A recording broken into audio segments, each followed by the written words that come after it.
আল্লাহর রাসূলের সবথেকে বড় মুহাদ্দিস সাহাবী হযরত আবু হুরায়রা রাদিয়াল্লাহু তাআলা আনহু রাসূল পাক সাল্লাল্লাহু আলাইহি ওয়াসাল্লামকে দেখতে আসছিলেন। আমার নবীকে দেখতে আসলেন। একজন নতুন লোক বের হয়েছে, সে নাকি কালিমার দাওয়াত দেয়, ইসলামের দাওয়াত দেয়। নবীজিকে দেখতে আসলেন। আসার পরে আল্লাহর রাসূলের চেহারার দিকে তাকায়া তিনি আশ্চর্য হয়ে গেলেন। এত সুন্দর চেহারার মানুষ, এত আদর্শবান মানুষ কি পৃথিবীর জমিনে হতে পারে? এক পর্যায়ে তিনি কালিমা পড়ে মুসলমান হয়ে গেলেন। আল্লাহর রাসূলের দরবারে আসা যাওয়া করেন। তার মা জানেন না হযরত আবু হুরায়রা রাসূল পাকের দরবারে আসেন, দিন শিখবার জন্য আসেন। কেউ যখন জানে না, মাও জানতে পারল না। আমার বন্ধুগণ, একদিন হযরত আবু হুরায়রা আল্লাহ নবীর দরবারে আসলেন। বাড়িতে যেতে যেতে দেরি হয়ে গিয়েছে। মা জিজ্ঞাসা করলেন, বাবা আবু হুরায়রা, তুমি কোথায়? তুমি কেন দেরি করেছো? তুমি কেন আসতে পারলা না? আবু হুরায়রা ডাক দিয়ে বলছেন, আম্মা জান, আমি তো আসতে চাইছিলাম মা, কিন্তু আমি এমন এক মানুষের দরবারে যাই, আমি এমন একটা মানুষের কাছে যাই যার কাছে স্বয়ং আল্লাহ জিবরাইলকে পাঠাইয়া দেয়। আমি এমন একজন মানুষের সংস্পর্শে যাই যার সঙ্গে স্বয়ং আল্লাহ তাআলা কথা বলে, যার কাছে কোরআন নাজিল হয়। মা জিজ্ঞাসা করলেন, আবু হুরায়রা, তুমি কার কথা বলছো? তুমি কোথায় যাও? মা, আপনি কি জানেন না আমি আব্দুল্লাহর ছেলে মুহাম্মদের কথা বলছি।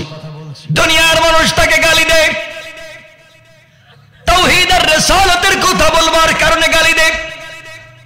আম্মা জান, আপনি জানেন না আমি তাকে পরীক্ষা করবার জন্য তার দরবারে গিয়েছিলাম। মা, যাওয়ার পরে তার চেহারার দিকে আমি তাকাই আর আসমানের চন্দ্রের দিকে তাকাই, তাকাইয়া দেখি চন্দ্রের চাইতে মুহাম্মদের চেহারা আরো সুন্দর। পড়েন সুবহানাল্লাহ। আমার মুহাম্মদ ইবনে আব্দুল্লাহ যখন কথা বলতে গিয়ে মুচকি মুচকি হেসে কথা বলে, তার গালে টুল পড়ে যায়। মার এই চেহারাটা এত সুন্দর, দুধে আলতা দিলে যে কালার হয় এমন কালার, লাবণ্যময় কালার হয়ে যায়। তার কপালটা এতটুকুন বড়। মাগো, কথা বলতে গিয়ে কখনো যদি গেমে যায়, তার প্রত্যেকটা গামের ফুটায় জান্নাতুল ফিরদাউসের মিশক আম্বরের গ্রাম হয়ে যায়। আমার বাপ, আপনি জানেন না আমি এমন একজন মানুষের কাছে যাই, গভীর রাতে রাস্তা যদি অন্ধকার থাকে, অন্ধকার রাস্তায় যাওয়া যায় না, চলা যায় না।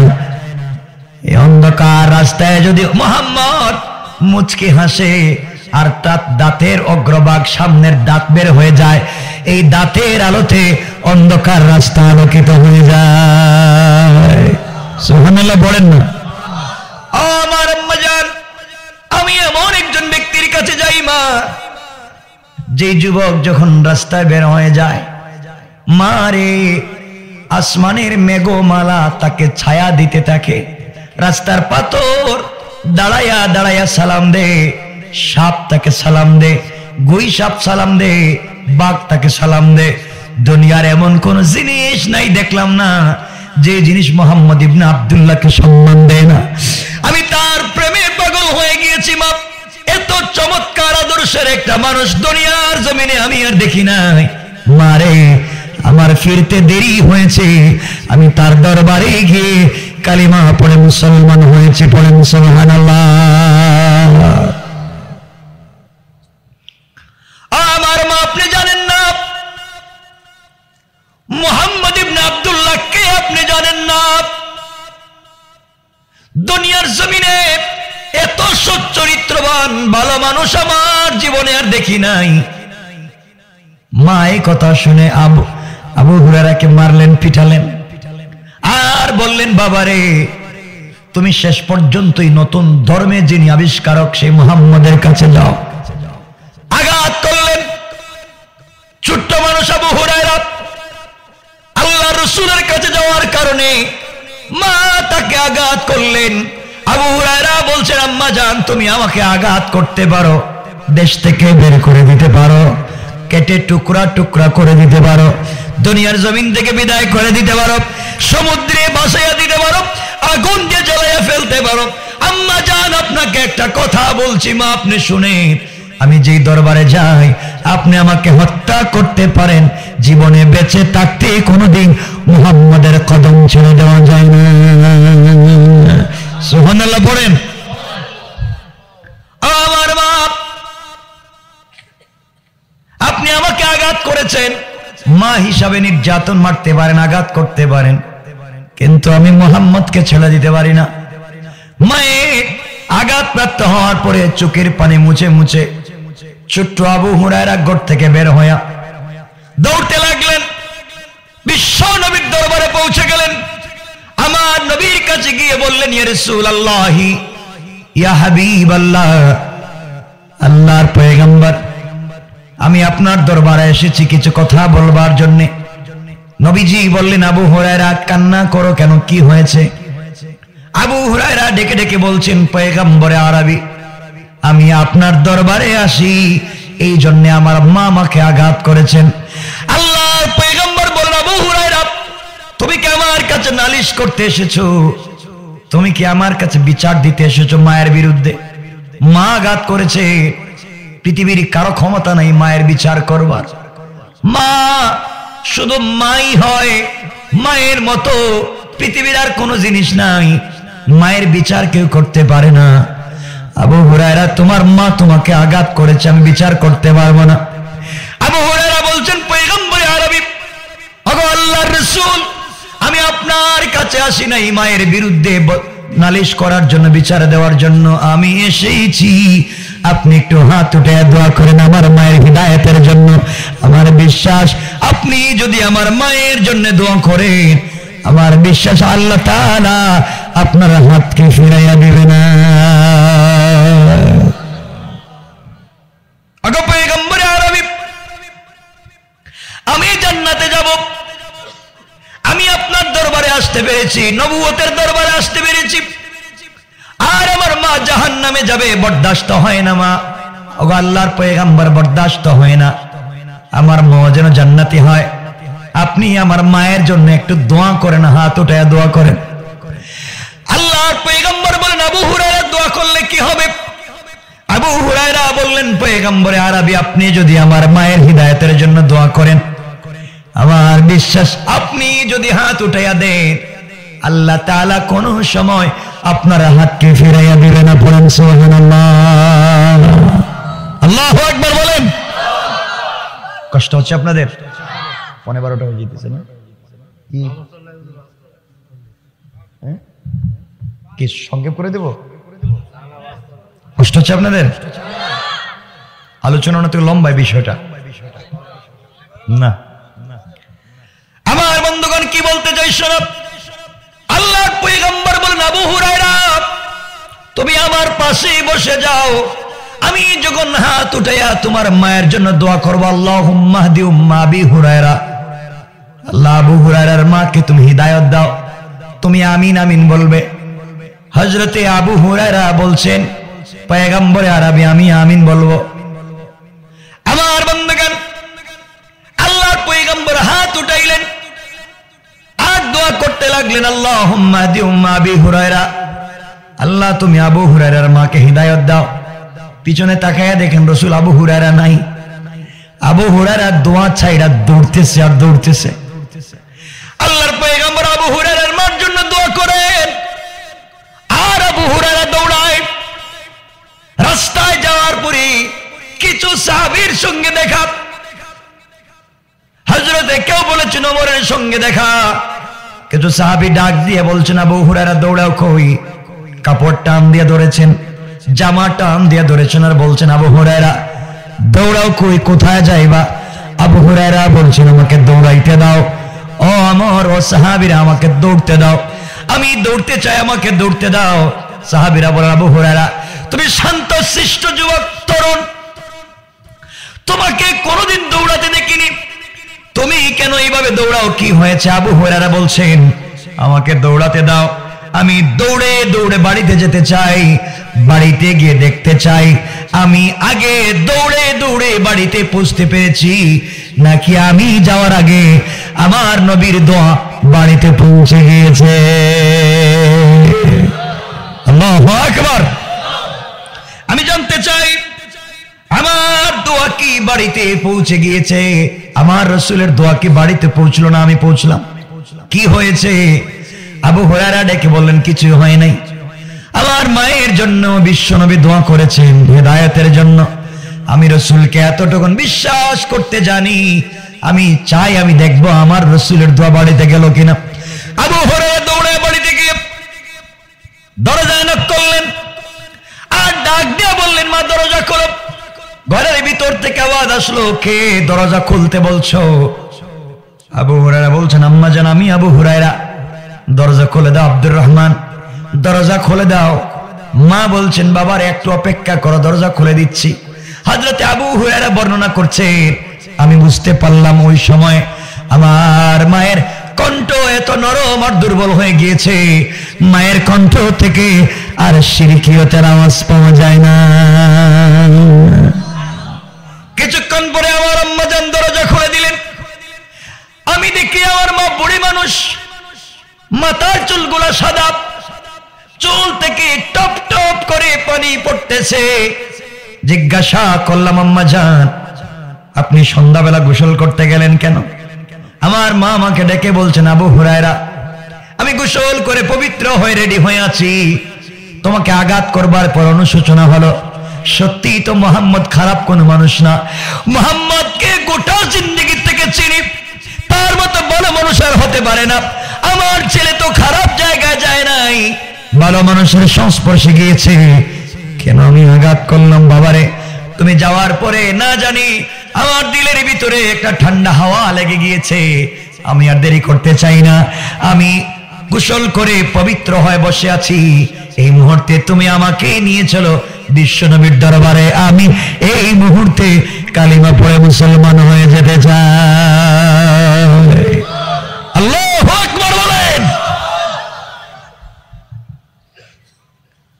আমার বন্ধুগণ, হযরতে আবু হুরায়রা মাকে নিয়ে চললেন বিশ্বনবীর দরবারে।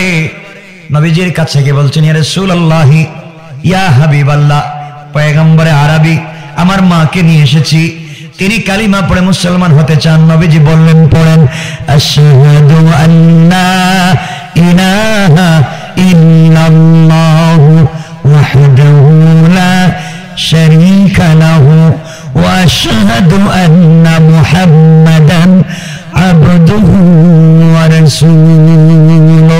আমার মুসলমান বন্ধুগণ, কালিমা পড়ে মুসলমান হয়ে গেলেন। আল্লাহ রাব্বুল ইজ্জতুল জালাল বুঝাতে চান, যারা দুনিয়ার জমিনে আল্লাহর পথে চলে, কোরআনের পথে চলে, দ্বীনের পথে চলে, আল্লাহ রাব্বুল ইজ্জতুল জালাল বলেছেন এই দুনিয়ার জমিনে তাদের অভিভাবক আর কেউ হওয়ার দরকার নাই, যারা আমি আল্লাহকে চিনবে তাদের অভিভাবক স্বয়ং আমি আল্লাহ। সুবহানাল্লাহ পড়েন না, একটু আওয়াজ করে পড়েন সুবহানাল্লাহ। অভিভাবক কে? আমাদের অভিভাবক কে? আমার বন্ধুগণ, আমি লম্বা করব না, সংক্ষেপ করে দিচ্ছি, আপনারা কয়েক মিনিট বসেন, বসে আছেন কয়েক মিনিট বসেন, এরপরে আপনারাও আমি মোনাজাত হয়ে যাবে, আপনারাও চলে যাবেন।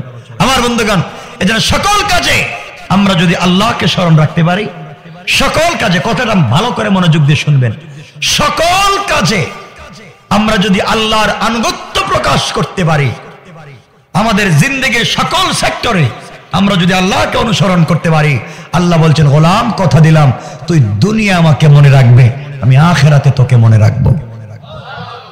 সুবহানাল্লাহ বলেন। হযরতে নূহ ইসলামের কথা আপনারা সকলেই জানেন না? জানেন না? দুনিয়ায় যারা আল্লাহর সঙ্গে শয়তানি করেছে, আল্লাহ তাদেরকে শাস্তি দিয়েছেন, আর যারা দুনিয়ায় আল্লাহর সাথে ভালো ব্যবহার করেছে, আল্লাহ তাদেরকে পুরস্কার দিয়েছেন। ঠিক কিনা বলেন? আপনাদের আওয়াজ তো মনে হচ্ছে অসুবিধা হচ্ছে, মনে হয় একটু হাত একটু কষ্ট করে দেখেন তো, কার কার অসুবিধা হচ্ছে দেখি। আরে এখানে অসুবিধা হইতেছে, অসুবিধা হচ্ছে আপনাদের? আল্লাহর সাথে যারা দুষ্টামি করেছে আল্লাহ কাউকে ছাড় দেন নাই। এজন্য ভাইদেরকে বলছে, শোনো, অন্যায় করতে যাইও না। অন্যায় করবা আল্লাহ 10 তলার থেকে থাবড়াইয়া নিচতলা ফলাইয়া দেব। আর যদি আল্লাহকে চিনতে পারো আল্লাহ কান ধরে গাছতলার থেকে 10 তলায় উঠিয়ে দিতে পারে। ঠিক কিনা বলেন? একবার সংক্ষেপ করে বলতেছি, একবার আবু জাহাল চাইলো মক্কায়, সৌদি আরবে মক্কায় ইসলাম থাকবে না। কে চাইলো? আবু জাহাল চাইলো যে মক্কায় ইসলাম থাকবে না। মক্কায় ইসলাম আছে? আবু জাহাল আছে? বলে না। বিষয়টা মহা কঠিন। আবু জাহাল চাইলো মক্কায় ইসলাম থাকবে না, মক্কায় ইসলাম আছে। আবু জাহেল কথা বলেন। মিশরের ফেরাউন চাইলো মিশরে ইসলাম থাকবে না, মিশরে থাকবে না, তাওরাত থাকবে না, মুসার অস্তিত্ব মিশরে থাকবে না। মিস্টার ফেরাউন আছে, মিশরে ইসলাম আছে। কাফের বেঈমানরা চাইলো বাইতুল মুকাদ্দাস থাকবে না, কাফেররা নয়, বাইতুল মুকাদ্দাস আছে। কথা বলেন না কেন? আবাবিলের সম্প্রদায় যেই সময় আল্লাহ আবাবিল পাঠিয়ে দিয়েছিলেন, আবাবিল পাঠিয়ে দিয়েছিলেন বাইতুল্লাহকে হিফাজতের জন্য। মনে আছে আপনাদের এই ঘটনা? সূরা ফিলের তাফসীরে আজকে বাইতুল্লাহ আছে। কথা বলেন না কেন? হস্তি বাহিনী আছে, এই হাতির বাহিনী আছে? নাই। শুনেন না, আপনারা শুধু মানুষের বিরুদ্ধে লেগে যান গা। বাদ দেন এগুলা, খারাপ হয়ে গেছে খারাপ, আল্লাহ তার ভালো বানায় দিক। দোয়া তো করতে পারবেন, ভালো বানায় দিক, দোয়া করবেন মানুষের জন্য। আমার বন্ধুগণ, নমরুদ চাইলো, নমরুদ চাইলো আমাদের মুসলিম মিল্লাতের পিতা ইব্রাহিমকে অগ্নিকুণ্ডলিতে নিক্ষেপ করে হত্যা করবে, জ্বালিয়ে পুড়িয়ে ছাই করে দেবে। না চাই নাই? চাই নাই মনে চাইছে। ইব্রাহিমের সন্তানের আজও আছে মিস্টার নমরুদ। কথা কনা, এখানে তো লম্বা আলোচনা। মিস্টার নমরুদ আছে। যুগে যুগে যারা ইসলামকে মুছে দেওয়ার ষড়যন্ত্র করবে, যুগে যুগে নমরুদ ফেরাউনের মতো ধ্বংস করে অস্তিত্ব নষ্ট করে ইসলামকে টিকিয়ে রেখে দিবেন আল্লাহ। ঠিক কিনা বলেন? আমার বন্ধুগণ, নমরুদ তো চাইলো ইসলামকে মুছে দিতে, পারছে? পারছে? বহুত আলোচনা আপনারা জানেন। নমরুদ শেষ পর্যন্ত আগুন জ্বালাইলো। আগুন 40-50 কিলোমিটারের ভিতরে কেউ আসতে পারে না, উপর দিয়া 40-100 কিলোমিটারের ভিতরে পাখি গেলে পড়ে যায়, এত আগুন জ্বালাইছে। কারে মারার জন্য? ইব্রাহিম ইসলামকে মারার জন্য। ইব্রাহিমকে মারবে, আগুন জ্বালাইছে নমরুদ। আর ইব্রাহিমকে এই আগুনে ফেলবে কে? এই নিয়ে মহা মুশকিল। তখন নমরুদের তার দেশে যে মন্ত্রী পরিষদ ছিল, এই মন্ত্রী পরিষদে একজন পরিকল্পনা মন্ত্রী ছিলেন, পরিবার পরিকল্পনা মন্ত্রী, পরিবার পরিকল্পনা মন্ত্রী, যার নাম ছিল আজর। যার নাম কি? কষ্ট পাচ্ছেন আমার কথায়? আরে বুঝেন না, যার নাম আজর। ইব্রাহিমের কি বলেন না? আজরকে, এখানে তো আরেকটা কথা, আজরকে কেন পরিবার পরিকল্পনা মন্ত্রণালয়ের দায়িত্ব দিয়েছিল এই নমরুদ? কথা হলো, নমরুদ একবার স্বপ্নে দেখছে যে তার দেশে একটা ছেলের জন্ম হবে, যেই ছেলের জন্মের পরে তার অস্তিত্ব পৃথিবীতে থাকবে না। এই ছেলেকে কেমনে আটকানো যায়, এই চিন্তা করে একটা আইন করলো, নাম দিল বার্থ কন্ট্রোল, জন্ম নিয়ন্ত্রণ আইন। যেই ছেলেকে পৃথিবীতে আসতে দেওয়া যাবে না। কিন্তু এই মন্ত্রণালয়ের দায়িত্ব কারে দেওয়া যায়? এই চিন্তা করে দায়িত্ব দিল আজরে, যে তুমি হচ্ছ আমার মন্ত্রী পরিষদের সব থেকে চালাক মন্ত্রী, সুতরাং কেউ যেন সন্তান জন্ম দিতে না পারে। এই আইন করে দাও। নাউজুবিল্লাহ বললেন না? নমরুদ আজরকে দিল দায়িত্ব যে কোন সন্তান জন্ম হবে না, এই ছেলে যে ছেলে আসলে আমার অস্তিত্ব যাবে, এই ছেলে আসতে পারবে না, আমাদের মূর্তি ভেঙে দেবে, ছেলেকে আসতে দেওয়া যায় না। আজর বলছে, বাদশাহ জাহাপনা নমরুদ, আপনি যে দায়িত্ব আমাকে দিয়েছেন এটা পঙ্খানুভাবে আদায় করব। এই দেশের কোন মানুষ ছেলে সন্তান জন্ম দিতে পারবে না। আল্লাহ কয়, ও শয়তান, ও শয়তান, তুই নমরুদের কথায় বার্থ কন্ট্রোল আইন করে এই দেশে ছেলে আটকাবি, আমি তোর গড়ে দিতেছি। আল্লাহু আকবার বললেন না? কৌশলটা কার? আল্লাহ বললেন তুই কৌশল করে আমার ইব্রাহিমকে আটকাবে, আর আমি কৌশল করলাম তোর গড়ে দিব। এজন্য আমার আল্লাহ বলেন, ওয়া মাকারু ওয়া মাকারাল্লাহ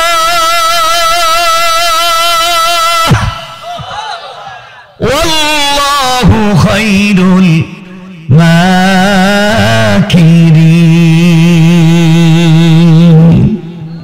আল্লাহ বললেন কৌশল করছস ইব্রাহিমকে আটকাবি, আর আমি কৌশল করলাম তোর ঘরেই দিব, পারলে আটকা। এইভাবে লম্বা কথা, এইভাবে ফেরাউনও চাইছিল মুসারে আটকাইতে। আল্লাহ কয়, মুসারে তোর ঘরেই রাইকা, তোর ঘরে খাওয়াইয়া, তোর ঘরে বড় কইরা, এরপরে তোরে পিটাম। ঠিক না বলেন? কৌশলটা কার? যুগে যুগে আল্লাহ এটা সিস্টেম করে রাখছেন। সুতরাং আজও যদি কেউ শয়তানি করে, আল্লাহকে আমিও ঠিক করতেছি। কথা বলেন না কেন? যাই হোক, তো আমরা যেটা বলতে চাই, আল্লাহ আজরের গড়ে দিলেন ইব্রাহিমকে। এখন তো আজর মহা বিপদে পড়ছে, আমার ছেলেরে কি করা যায়? যেভাবে হোক বুদ্ধি পরামর্শ করে আটকাইল। আজর বড় হলেন, ইব্রাহিম বড় হলেন। এখানে লম্বা ঘটনা আপনারা জানেন।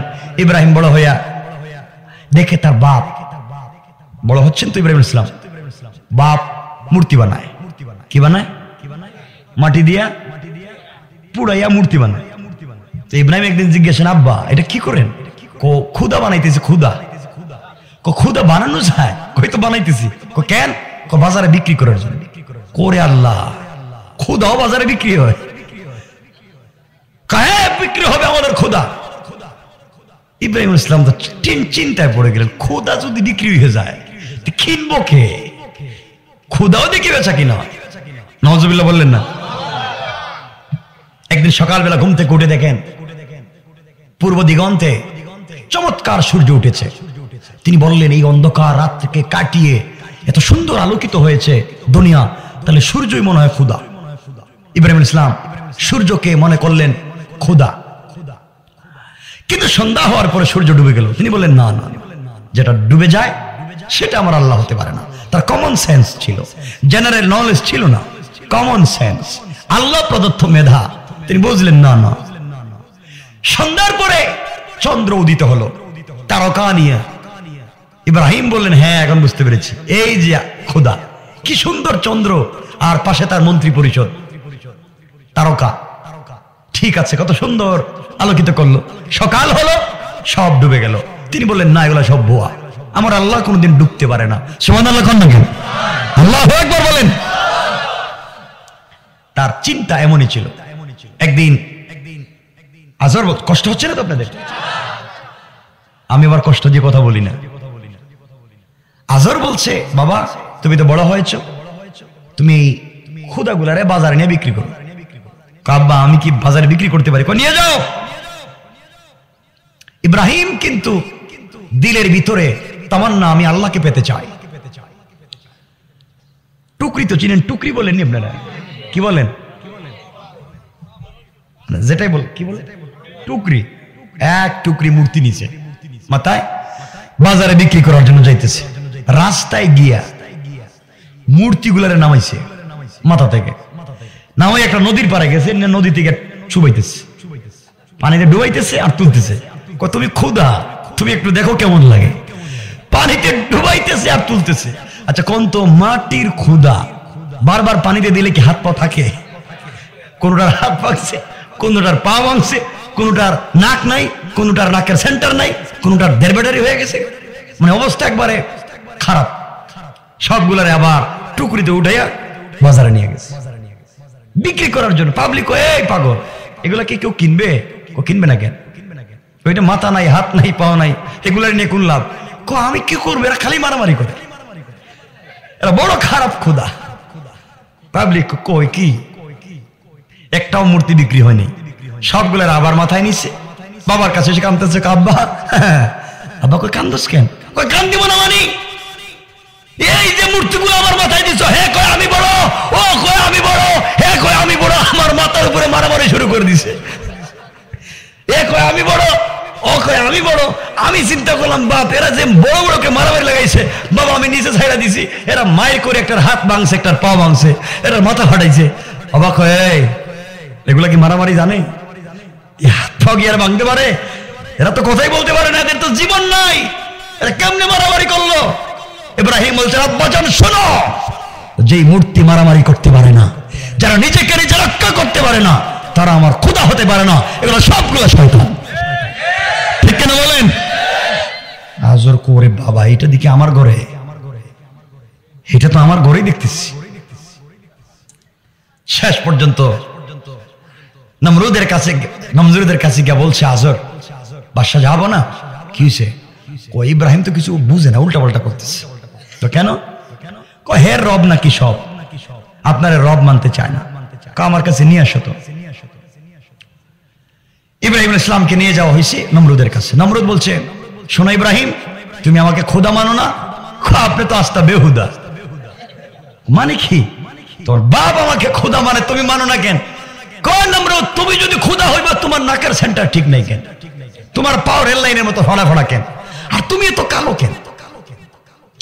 তুমি যদি আল্লাহ গোটা দুনিয়া এত সুন্দর করে বানাইছো, নিজেরে সুন্দর করে বানাইতে পারলে না? যে নিজেকে সুন্দর করে বানাতে পারে না, সে কেমনে খোদা হয়? তোমার খোদার পাওয়ার কি? আমার খোদা কাউকে ক্ষমা করে দেন, কাউকে হত্যা করতে পারেন।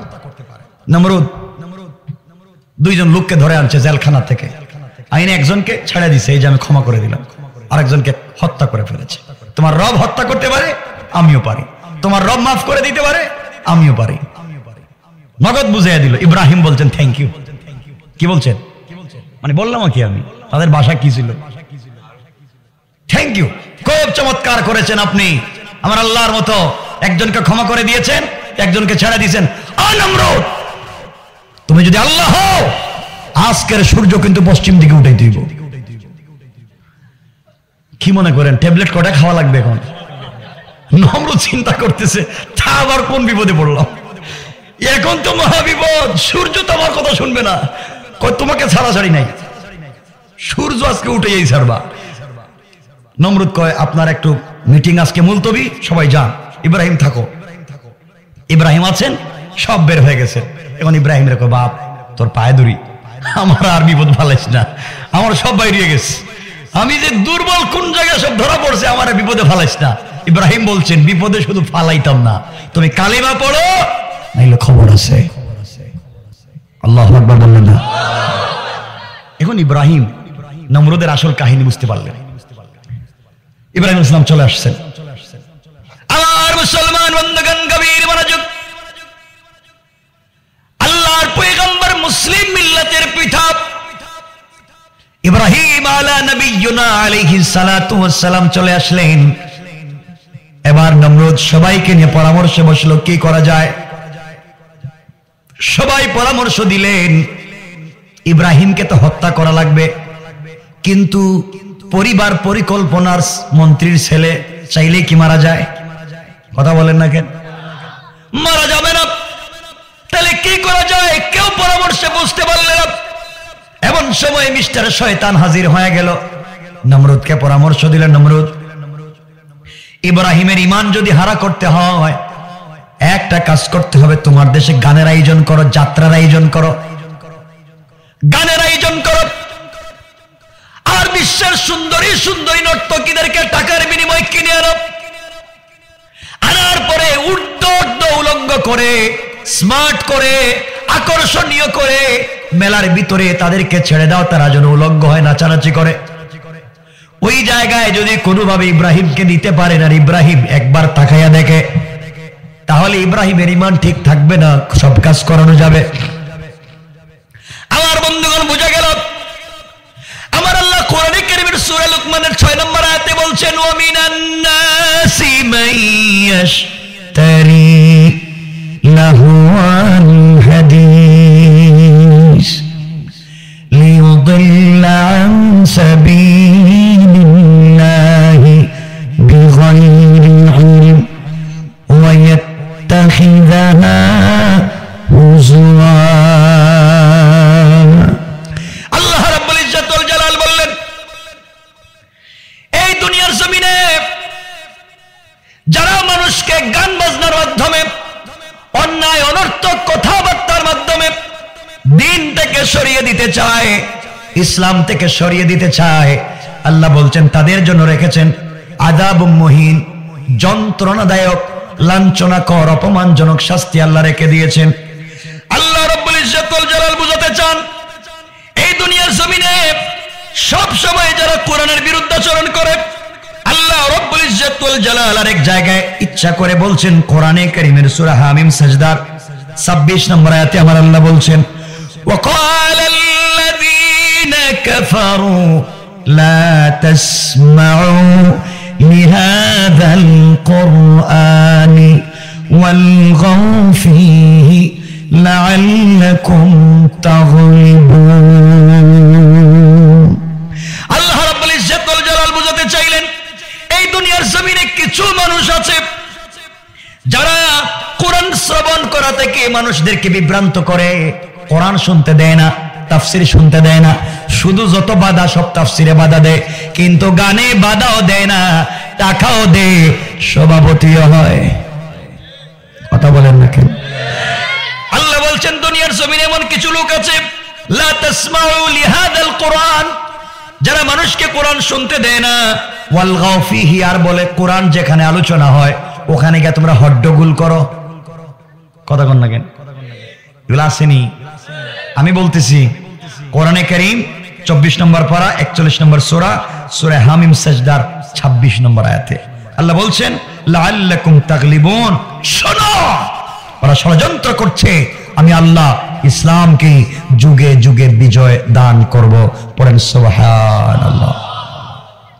আমার বন্ধুগণ, এক পর্যায়ে গানের আয়োজন করা হলো, সারা পৃথিবীর থেকে সুন্দরী মেয়েদেরকে টাকা দিয়ে কিনে এনে গানের মধ্যখানে ছেড়ে দিল, তোমরা নাচানাচি করো।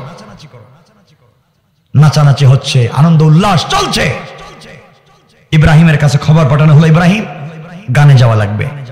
ইব্রাহিম বলছেন ইন্নী সাকিম, আমি অসুস্থ। আসলে তিনি ছিলেন সুস্থ। তো অসুস্থতা দুই প্রকার, একটা হলো শারীরিক, একটা হলো মানসিক বা আত্মিক। ইব্রাহিম বুঝাতে চাচ্ছেন ইন্নী সাকিম, আমি শারীরিক সুস্থ কিন্তু মানসিক এবং আত্মিক ভাবে সুস্থ না, ওদের চিন্তায়। ঠিক কিনা বলেন? আমার বন্ধুগণ, ইব্রাহিম বলেন আমি যেতে পারবো না, তোমরা যাও, পরে চিন্তা করবো যাওয়া যায় কিনা। সবাই চলে গিয়েছে মেলায়। আপনারা জাননি গানে? এরা দেখতেছি ওলিয়া উলিয়া পর্যায়ে পৌঁছে গেছে, সব ওলিয়া উলিয়া বুজুর্গ হয়ে গেছে, গানে যান। আমার বন্ধুগণ, যাইও না, বহুতে তো টুপি কইলে বসে যায়, পাঞ্জাবি কইলে কোমরে বাঁধতে ফেলায়, নাকি? ঠিক কিনা? এগুলো তো ঠিক বুঝলেন কেমনে? আমার বন্ধুগণ, যাক সংক্ষেপ করে দিই। সবাই চলে গেছে, গান চলতেছে, নর্তকী নাচানাচি। নমরুদের তো টেনশন, ইব্রাহিম আসে না কেন? ইব্রাহিম আসে না কেন? যার জন্য এত টাকা খরচ করে আয়োজন করলাম, ইব্রাহিম কই? সবাই ইব্রাহিমের অপেক্ষা আছে। ইব্রাহিম দেখলেন দেশের সব মানুষ গানে চলে গেছে গা, ঠাকুর ঘরে, দেবতার ঘরে হাজির হইলেন। দরজা খুললেন, ভিতরে ঢুকে দেখেন লাত, মানাত, হুবল, উজ্জা সবগুলা বসে রয়েছে। মানে দেবতার নাম বলতেছি, এক একটা এক এক কাজ করে। কোনটা ভালোবাসা আনে, কোনটা খাবার দেয়, এমনই না? মূর্তির এক একটা একটা কাজ না, এগুলাই তারা এক একটা এক একভাবে রাখছে। লাত, মানাত, হুবল, উজ্জা লাইন ধরে রাখছে। গিয়া দেখলেন বড় দেবতা যেটা, 12টা হাত মধ্যখানে বসে রয়েছে, গুন্ডার মতো। কুড়াল তো চিন, গাছ কাটার কুড়াল, কুড়াল হাতে নিচ্ছে। সুবহানাল্লাহ বলবেন না? বলেন না সুবহানাল্লাহ? গাছ কাটার কুড়াল হাতে নিয়ে একটা একটা হাত পা কাটা শুরু করছে। কোনটার পা ভাঙছে, কোনটার হাত ভাঙছে, কোনটার গলা ভাঙছে, কোনটার নাক ভাঙছে, সব ভাঙ্গে ফালাইয়া বড় যেটা তার গলার মধ্যে কুড়ালটা রাইখা বাসায় চলে গেছে। সুবহানাল্লাহ বললেন না? বড় যেটা এটার কান্দে কুড়াল রাইখা চলে গেছে। আমার বন্ধুগণ, দীর্ঘ কয়েক মাস পরে মেলা শেষ হলো। মেলা শেষ হওয়ার পরে সবাই যখন বাড়িতে হাজির, ইব্রাহিমকে নেওয়া গেল না। বহুত আনন্দ উল্লাস হলো। দেবতার ঘরে ঢুকছে নমরুদ সাহেব, ঢুকে দেখে কোনোটার হাত নাই, কোনোটার পাও নাই। একই অবস্থা, এটা মানলো কেমনে? আবার বড়টার কান্দের ভিতরে দেখা যায় কুড়াল। কে কাজ করলো? সবাই সিদ্ধান্ত নিল, আমরা তো সবাই মেলায় ছিলাম, মেলায় শুধু ইব্রাহিম যায় নাই, এগুলা ইব্রাহিমের কাজ। ইব্রাহিমকে ডাকা হলো, ইব্রাহিম হাজির হয়ে গেলেন। নমরুদ বলছে এগুলা কে করছে? তিনি ঢুকলেন, আহারে আফসোস করতে লাগলেন, আহারে কে কাজটা করলো? হাত ভাঙছে, পা ভাঙছে, গলা কাটছে, এই কাজটা কে করলো? হঠাৎ করে দেখলেন বড়টার গলায় কুড়াল। নমরুদকে ডাইকে বললেন, আঙ্কেল এদিকে আন, এটা তো বড় ক্ষুধা মারছে দেখতেছি। কেমনে বুঝলে? কয় দেন কুড়ালের কান্দে এখন আছে। সব কুড়ালে ভাঙছে আর তার কান্দে কুড়াল রাখছে। নমরুদ কয়, আঙ্কেল রে, ও ইব্রাহিম, আমাদের ক্ষুধা মারতে পারে না, কুত্তা প্রস্রাব করলে সরাইতে পারে না, ঠিক কিনা? আমাদের ক্ষুধাগুলো তো কিচ্ছু করতে পারে না, তার সামনে দুধ দিছি, কলা দিছি, মিষ্টি দিছি, সব কুত্তা খায়, হ্যাঁ খাইতে পারে না। কথা বলেন না কেন? আর মিথ্যা বললে বলবে মিথ্যা। হে কিচ্ছু খাইতে পারে না। আবার তুমি বলতেছো মারামারি করছে। এরা তো মারামারি করবে কেমনে? এরা তো নিজেরাই নিজের কিছুই ঠিক রাখতে পারে না, পাছা দিয়ে বাঁশ ঢুকিয়ে রাখছে। সবগুলার পিছন দিয়ে বাঁশ আছে, নাই মনে হয়? সমস্যা নাই বলতেছো, তোমার নিয়ে আসে রাইখা দিবে এখন। আর কিছু বলবে না? রাইখা দিন ভাই। বলে সালাম সালাম, ভালো লাগে না? কদ্দুর শুনবেন? আর নামাজকে পড়বো ফজরের। শোনেন, মাশাআল্লাহ সবাই বসে আছেন, ভালো। তবে আমি শেষ করে দিচ্ছি, লম্বা করব না। আমার বন্ধুগণ, ইব্রাহিম বললেন, নমরুদ রে, এত এত এত এত বুঝানোর পরে বুঝলে না? এখন যদি বলতেছিস তোমার খোদাগুলা এগুলা করে নাই, তারা নিজেরাই নড়াচড়া করতে পারে না, তাহলে যারা নিজেরা নিজের ভাগ্য পরিবর্তন করতে পারে না, কুত্তার প্রস্রাব থেকে নিজেকে বাঁচাতে পারে না, তারা তোমার আমার ভাগ্য গড়ে দিতে পারে না, ঠিক কিনা বলেন? নমরুদ দেখছে ওরা তো বাঁচাইয়া রাখলে মহা বিপদ রে, যত দিন যাইতেছে তো শক্ত হইতেছে। আগুন জ্বালাও, কারো কথা শোনা যাবে না। আগুন জ্বালানো হইল, লম্বা ইতিহাস। আগুন জ্বালাইয়া 40 কিলোমিটার, কয়েক মাসে আগুন জ্বালাইছে। 40 কিলোমিটারের ভিতরে কেউ গেলে আগুনে জ্বলে যায়, এত আগুন, কি পাওয়ারফুল আগুন। এখন চরকি লাগাইছে, চরকি, চড়ক গাছ, ইব্রাহিমকে আগুনে ফেলাইবে, কিন্তু ছাড়বো কে?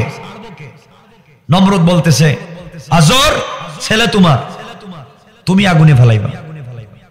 দেখতেছেন, বাবা নিজে নিজের ছেলেকে আগুনে ফেলাচ্ছে। আল্লাহ বলছেন, ইব্রাহিম বাদ দেও না বাবার কথা, তোমার আগুনে ফেলাইতেছে, টেনশন করার কিছু নাই, আমি রব তোমার অভিভাবক।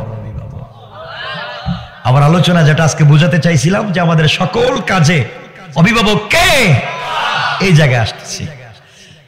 তোমার রব তোমার অভিভাবক, তুমি সকল কাজে আনুগত্য প্রকাশ করো, তোমাকে আগুনে ফেলানো হবে, আনুগত্য প্রকাশ করে আগুনিতে যাও, কথা দিলাম আমি তোমাকে বাঁচাবো। ইব্রাহিম আলাইহিস সালামকে নমরুদ আগুনে ফেলে দিল, উলঙ্গ করে অগ্নিকুণ্ডলিতে ফেলে দেওয়া হলো। ফেরেশতারা কান্না করতে লাগলেন, আল্লাহ তাআলা যাকে আপনি খালিল বানিয়েছেন, ইব্রাহিম ও খালিলুল্লাহ, খালিল বানিয়েছেন, তাকে আপনি এত কষ্ট দিতে যাচ্ছেন কেন? ফেরেশতারা হাজির হলেন, কে বলছেন ইব্রাহিম বলো পানি দেই, বৃষ্টি দেই। ইব্রাহিম বলছেন না, কেউ বলছেন নমরুদকে ধ্বংস করে দেই না। ইব্রাহিম ডাক দিয়ে বলেন, শোনো, যে আল্লাহর প্রেমে পাগল হয়ে তার তাওহীদ প্রতিষ্ঠা করবার জন্য আগুনি কুণ্ডলিতে নিক্ষিপ্ত হলাম, তোমরা দেখতেছো আমার রব কি আমারে দেখে না? যার জন্য তো কষ্ট করি সেই রব কি আমাকে দেখে না? আমার বিশ্বাস আমার রব আমারে দেখতেছে, আগুনে জ্বালাইয়া যদি রব শান্তি পায় আমার কোনো আপত্তি নাই। আল্লাহর রহমতের সাগরে জোশ উঠে গেল। জিবরাইলকে বলছেন, জিবরাইল যাও জান্নাতুল ফিরদাউস থেকে স্পেশাল পোশাক এনে আমার ইব্রাহিমকে দাও, আগুনিতে পড়ার আগে আগে দাও। আল্লাহু আকবার বলেন। ছিল দুনিয়ার ছেঁড়া কাপড়, এখন আল্লাহ দিয়েছেন জান্নাতের স্পেশাল কাপড়। ইব্রাহিম পড়লেন, অগ্নি কুণ্ডলিতে পৌঁছে গেলেন। ইব্রাহিম আলাইহিস সালামের কথা আল্লাহ স্মরণ করে বলছেন, আগুন রে কুলনা ইয়া নারু কুনি বারদাও ওয়া সালামান আলা ইব্রাহিম। আগুন আমার ইব্রাহিমের জন্য এয়ার কন্ডিশন হয়ে যাও, এয়ার কুলার হয়ে যাও। বেশি ঠান্ডা হয় না, ইব্রাহিমের কষ্ট হবে। যদি আল্লাহ বারদান বলে ওয়া সালামান না বলতেন তাহলে বিপদ ছিল, পুরা ঠান্ডা হয়ে বরফ হয়ে যেত। আল্লাহ বলছেন রে আগুন, আমার ইব্রাহিমের জন্য এয়ার কন্ডিশন, এয়ার কুলার হয়ে যাও। বেশি গরম হওয়া যাবে না, বেশি ঠান্ডা থাকা যাবে না, যেন শান্তিতে থাকা যায়। এমন হয়ে গেছে। ইব্রাহিম একা একা। আল্লাহ বললেন ইব্রাহিম একা একা থাকবে কেন? জিবরিল আমিনকে পাঠাইয়া দিলেন, জিবরাইল যাও, যতদিন আমার বন্ধু আগুনে থাকবে ততদিন তুমি আমার বন্ধুর সঙ্গে থাকবা, গল্প করবা, আর জান্নাতুল ফিরদাউসের কাঁচা কাঁচা ফল খাইবা। সুবহানাল্লাহ। আর আস্তে কোন কেমন? শয়তান আগুন দিয়ে জ্বালাইয়া মারতে চাইছে, আর আল্লাহ এখন বিপদ। আল্লাহ ইব্রাহিম আগুনে পড়া এখন ফিরি ফিরি জান্নাতের খাবার পাইতেছে। ঠিক না বলেন? ফিরি জান্নাতের খাবার, এখন জান্নাতের খাবার খাচ্ছে ইব্রাহিম আলাইহিস সালাম। এভাবে চলতে লাগলো। দীর্ঘদিন পরে আগুন শেষ হয়ে গেল। কি হয়ে গেল? শেষ। আগুন শেষ। নমরুদ বলছে, শোনো, ঢোল বাজাও, তবলা বেহানা সারিন্দা যাবা বাজাও, নর্তকীদের কেন? ইব্রাহিমকে গিয়ে দেখবো ইব্রাহিম তো নাই, তার ছাইও নাই, হাড্ডিও নাই, সব শেষ। চলো। কাছাকাছি গেছে, দূর থেকে দেখতেছে আগুন নিভে গেছে, আরো কাছে গেছে, ছাই আর ছাই। কিরে না, ইব্রাহিম নাই, শেষ, ছাইয়ের ভিতরে শেষ। ছাই সরাইতেছে, ওমা ছাইয়ের ভিতরে দেখা যায় স্পেশাল ঘর একটা মনে হয়। এরা আসসালামু আলাইকুম, আসসালামু আলাইকুম। ওমা আপনার এদিকে সান কেন? আমি তো এভাবে বলতেছি, আমার দিকে তাকান, আমি কাউকে সালাম দিছি নাকি? মানে এই নমরুদের কথা বলতেছি। ইব্রাহিম বলতেছেন, নমরুদ আঙ্কেল কেমন আছেন আপনি?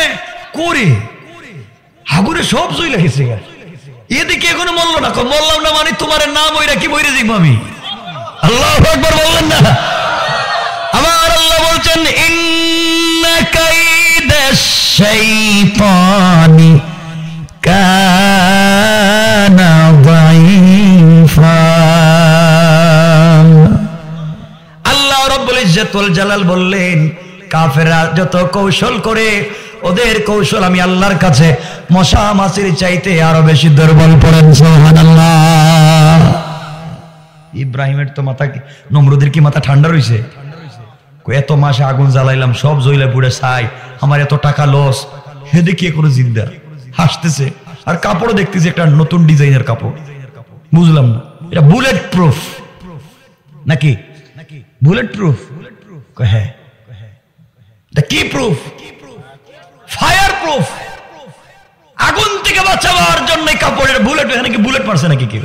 এটা আগুন জ্বালাচ্ছে, এটা ফায়ার প্রুফ আল্লাহ দিয়েছেন। সুবহানাল্লাহ। পোশাক দিয়েছেন ফায়ার প্রুফ, পরো আগুন লাগবে না।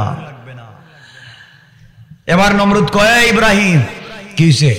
তোর যে আল্লাহ তোর আগুন থেকে বাঁচাইছে, হে আল্লাহর সাথে ডাইরেক্ট যুদ্ধ। ইব্রাহিম কয়, থ্যাংক ইউ, বহুত দিন পরে লাইন আইছেন, এটা তো আমি চাইতেছি আপনি যুদ্ধের ময়দানে আসেন। কয় যুদ্ধ? কয়াই তীর মারা শুরু করছে আসমান দিয়া। আচ্ছা তীর মারলে কি হয়? তীর মারতেছে, পাগল হয়ে গেলে মানুষ পাগল দেখেন না মাঝে মাঝে বাংলাদেশে এক দুইটা পাগল হয়, কাজ করে না মাথায়, সব একবারে ইন্টারন্যাশনাল এয়ারপোর্ট। কি করে নিজেই বুঝে না তো? নমরুদ তো পাগল হয়ে গেছে, তীর মারতেছে। আল্লাহ বলছেন, ও ফেরেশতারা তীর গুলারে ধরো। ধরে কি করবো? ওগুলো লাগাইয়া ওগুলোর মধ্যে একটু মাছের মাথার রক্ত লাগাইয়া দাও। আল্লাহ কেন দেও না, তীরগুলা লাগাইয়া সাইডে দিছে। নমরুদ কে দেখছস ইব্রাহিম, এই দেখ তোর আল্লাহ মহিরা গেছে, নাউজুবিল্লাহ বলেন। এই যে রক্ত তীরে, ইব্রাহিম গারে পাগলা, তীর ঢুকলো আবার বাইরে হলো কেমনে? ঠিক কিনা বলেন? তীর ঢুকলে বাইরে হয় কেমনে? কি থাক এখানে রাইকা দিলাম, লম্বা আলোচনা না না না আর কর্তৃপক্ষের কথা রাইকা দিতে, আলোচনা তো লম্বা, এই জন্য আর দরকার নাই। শুধু এতটুকুনি বইলা দিই আপনাদের, এখানে নমরুদ যে মরছে এদিকে আর যাওয়ার দরকার নাই, আপনাদেরকে শুধু এতটুকুন বইলা দিই। তীর গেছে উপর দিয়ে, রক্ত লাগাই আসছে। ইব্রাহিম বলতেছেন কি রে, সত্যি তো দেখতেছি তীরে আবার রক্ত লাগলো কেমনে? এই রক্ত উপর দিয়ে ঘুরতে গেল। আল্লাহরে টেলিফোন দিছেন। কারে টেলিফোন? আর টেলিফোন দিতে নামাজ পড়তে হয়, নামাজ টেলিফোন কোড নাম্বারই তো নামাজ, নামাজ টেলিফোন দিছে। আল্লাহ ব্যাপার কি ইব্রাহিম? মাত্র আগুন থেকে বাইরে টেলিফোন করলে আবার আবার কি হইলো? নমরুদের তীরে দেখা যায় রক্ত লাগছে, ওটা কেমনে কি? আর এটা সিস্টেম করছি এই শয়তানের মাথা নষ্ট করার জন্য। আল্লাহ কি? ও হ্যাঁ তো বলছে যুদ্ধ করবো আমার সাথে, তখন হ্যাঁ চিন্তা করতেছে আল্লাহ নেই দিলে যুদ্ধ করবো কে? এরপরে তারা সাইজ করবো। ইব্রাহিম সাজিয়ে দিয়েছে, নমরুদ সকল সেনাবাহিনীকে সাজিয়ে দিয়েছে। ইব্রাহিম আল্লাহর কাছে বলছেন, আল্লাহ তাআলা এখন কি করবো? আমাদের কোনো সেনাবাহিনী নাই, আমার কাছে তো কিছুই নাই। আল্লাহ বললেন, ইব্রাহিম টেনশন করো না, আমি বাহিনী পাঠাইতেছি, পিছন দিকে তাকাও। ইব্রাহিম পিছন দিকে তাকায় দেখে কালো দুয়ার মতো দেখা যায়, কিছুই দেখা যায় না। আল্লাহ কি তো দোয়া দেখতেছে। আল্লাহ কো দোয়া না, এটা মশা। কি কল্লো মশা দিয়ে কি তৈব? হেরা তীর দনু আর তুই মশা দিলাম তো, দেখো না মশা কি হয়। সুবহানাল্লাহ বললেন না? আল্লাহ দিলেন মশা, মশা বাহিনী পৌঁছে গিয়েছে। ইব্রাহিমকে নমরুদ বলতেছে, তোমার বাহিনী কই যাইতেছে? মশা, মশা আমার লোক যুদ্ধ করবো, কয় আয়। মশা এখন কামড় শুরু করছে, ও মাই ও বাবা, মানে যারে একবার কামড় দেয় হে আর বাঁচে না। কামড় দেওয়ার সাথে সাথে নাই, কামড়ানো শুরু করছে এক সাইড থেকে মশায়। মনে করেন এই সাইড খায়া শেষ, যারাই কামড় দেয় সে পড়ে যায়। নমরুদ দেখলো কিরে বাবা, এটা কেমন মশা, কামড় দিলেই মরে যায়। নমরুদ কয় আর এই মাঠে থাকার দরকার নেই, ভাগি। নমরুদ একটা উটের ঘোড়ার পিঠে সরিয়ে দিছে, দৌড় দৌড়। ইব্রাহিম কয় নমরুদ যাইস না, কয় বাপ যে মশা দেখতেছি আমি জান বাসাই, দৌড়। নমরুদ বহুত দূরে চলে গেছে যুদ্ধের ময়দান থেকে। একটা মশা ল্যাংড়া, পাও একটা নাই, ভাঙ্গা, যুদ্ধক্ষেত্রে আসতে পারে নাই। আচ্ছা ভাঙ্গা পাও নিয়ে যুদ্ধ এসে লাভ আছে? হে রাস্তায় বসে রয়েছে, ল্যাংড়া পাও এনে বসে রয়েছে রাস্তায়। আর আল্লাহ আল্লাহ আমার যুদ্ধে পাঠাইছে, আমার তো পাও নাই, আমি যাইতে পারলাম না। হঠাৎ মশা দেখে তার সামনে দিয়ে বড়টা যাইতেছে। আল্লাহ কি হয়েছে? আমার পাও নাই, আমার সামনে তো নমরুদ। আমি কি করবো? আমার একটা সুযোগ দেও না। কি করতে? কয় একটা কামড় দিই। আল্লাহ যা সুযোগ দিলাম যাবার লাগে কর। সুবহানাল্লাহ বললেন না? এই ল্যাংড়া মশা রাস্তায় ভাবে বসে রয়েছে, পজিশন ঠিক করছে। নমরুদ তো দৌড়াইতেছে, দৌড় যখন দিছে গুড়ার পিঠে, মশা আস্তে করে নাক দিয়ে ঢুইকা মাথায় চলে গেছে। কই গেছে? মাথায়। নমরুদ বাসায় গেছে, কিরে মাথায় কামড় দিচ্ছে। কামড়ায় কেন মাথায়? কি হইলো? এ নিজের হাত দিয়ে মাথায় থাপ্পড় দিতেছে। যখন থাপ্পড় দেয় মশা তখন একটু রেস্টে থাকে। নমরুদ কয় হারে থাপ্পড় দিলে তো ভাল লাগে, মহা ভাল লাগে তো। আল্লাহ কয় দেখ থাপড়াইমু থাপড়াইমু, তুই শয়তানি করছিস, এখন নিজের হাতে থাপ্পড় খা। ঠিক কিনা বলেন? বুঝেন না তো, ওয়াজ বুঝেন না। থাপ্পড় আর আচ্ছা একা একা কতক্ষণ থাপড়ানো যায় আপনারা কিন্তু ভাল লাগে না। এদেশে ঘোষণা করছে আমারে মাথায় থাপড়াবার জন্য একজন লোক নিয়োগ দিতে দিব। বেতন কত জানেননি? 10,000। হ্যাঁ 10,000 টাকা থাপড়ানোর জন্য। এখন একজনে শুধু মাথায় থাপড়ায়, কতদিন থাপড়ায়? আচ্ছা কতক্ষণ থাপড়াইতে ভালো লাগে আপনারা কোন তো ভাই? এ বলতে স্যার এই এক চাকরি আর ভালো লাগে না, বেতন না বাড়ান নাইলে কিন্তু যাই মুগা। 15,000 দিলাম, এরপরে থাপড়া। থাপ্পড় দিচ্ছে, বেতনও পাইছে। কিছুক্ষণ পরে একদিন চিন্তা করলো, দূর আর এভাবে থাপড়ায় লাভ নাই। স্যার অন্য জিনিস দিয়ে ট্রাই করে দেখবো নাকি কি হয়। দেখ কোন জিনিস দিয়া। তখন লাঠি। বন্ধুগণ শুনেন আমি কি বলতে চাই, আমি আপনাদেরকে শুধুমাত্র একটু মানে ফ্রেশ রেখে কথাগুলো বুঝিয়ে দিতে চাচ্ছি। এক পর্যায়ে কাঠ থেকে পাতলা, কাঠ থেকে হালকা আর তুলা থেকে বাড়ি, তার নাম চামড়ার জুতা। কিসের জুতা? চামড়ার জুতা একটা বানাই আনছে। দেখো স্যার এটা জিনিস আনছি। কি কয় চামড়ার জুতা? তাহলে জুতা দিয়ে কি করবে? আপনার এখন জুতা দিয়ে থাপড়াইব না, আমি হাত দিয়া না, এখন জুতা দিয়া। আল্লাহ কয় কি রে নমরুদ, আমারে না মাইরা ফেলাইছো, তখন জুতা বাড়ি নিজে খা। আল্লাহু আকবার বললেন না? কার সাথে লাগছো? খাও। আমার বন্ধুগণ, নমরুদ জুতা যখন হাতে নিয়েছে, 15,000 টাকার কামলা দিয়েছে এক বাড়ি মাথায়। মশা হঠাৎ করে আজকে এক্সট্রা অন্য স্টাইলের একটা বাড়ি খাইছে। মোটামুটি 5-7 মিনিট একবার নিরাই হয়ে গেছে। নীরবতা পালন করে চিন্তা করতেছে বাড়িটা আজকে এমন হইল কেন? আল্লাহ কইতেছে মশা টেনশন করিস না, এটা জুতার বাড়ি। কিসের বাড়ি? জুতার বাড়ি। হে আমারও বিরুদ্ধে যুদ্ধ করবো, জুতার বাড়ি খাও। নমরুদ কয় এই ভালোই তুইছে রে, এটা দিয়ে মারলে তো দেখতেছি বেশি সময় ভালো থাকা যায়। বেশি করে বাইরে দে, জুতা দিয়ে মার। কয়দিন জানেননি? কয়দিন? 349 বছর, একটানা 349 বছর জুতার বাড়ি। আল্লাহ কয় শয়তানি আমার সাথে 349 বছর বেতনও দিবে তুই, খাওয়াইবে তুই, কর্মচারীরা তো রাখবে তোর ঘরে, আর জুতো দিয়ে খাইবে বাড়ি তুই। ঠিক কিনা বলেন? আল্লাহর কৌশল কার নাম? এখন আচ্ছা প্রতিদিনকে জুতা দিয়ে একটা দিয়ে মারতে ভালো লাগে।